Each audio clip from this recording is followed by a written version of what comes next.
संपन्नता की ओर बढ़ते कदम, परमात्मा इशारे।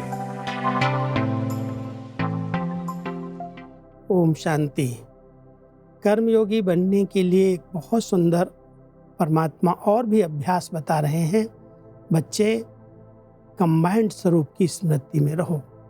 जैसे इस शरीर के साथ आत्मा कंबाइंड है, उसको कोई अलग करना चाहे अलग नहीं कर सकता। ऐसे ही परमात्मा हम सब बच्चों को कह रहे हैं कि कर्म और योग दोनों इतने कंबाइंड हो जाएं जैसे जुड़वा हैं। कर्म कर रहे हैं, परमात्मा की याद में हैं, याद में बैठे हैं तो परमात्मा की सेवा पर, विश्व सेवा पर उपस्थित हैं। तो कर्म और योग अगर हमारा साथ साथ चलेगा तो हम किसी भी परिस्थिति में एक रस स्थिति रख सकते हैं, नंबर 1 जा सकते हैं। तो परमात्मा हम सब बच्चों को आज विशेष इशारा दे रहे हैं।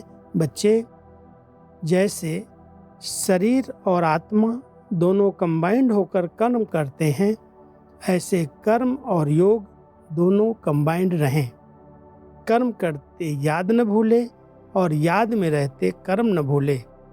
आपका टाइटल है कर्म योगी। कर्म करते याद में रहने वाले सदा न्यारे और प्यारे होंगे, हल्के होंगे, किसी भी कर्म में बोझ अनुभव नहीं करेंगे। कर्मयोगी को ही दूसरे शब्दों में कमल पुष्प कहा जाता है।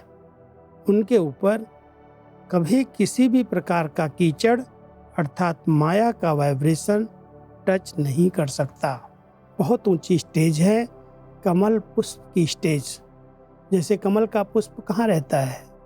कीचड़ में, पानी में, बहुत बड़े परिवार के बीच में, लेकिन उसका प्रभाव परिवार का, कीचड़ का, पानी का पुष्प पर नहीं आता, वो सदा न्यारा रहता है।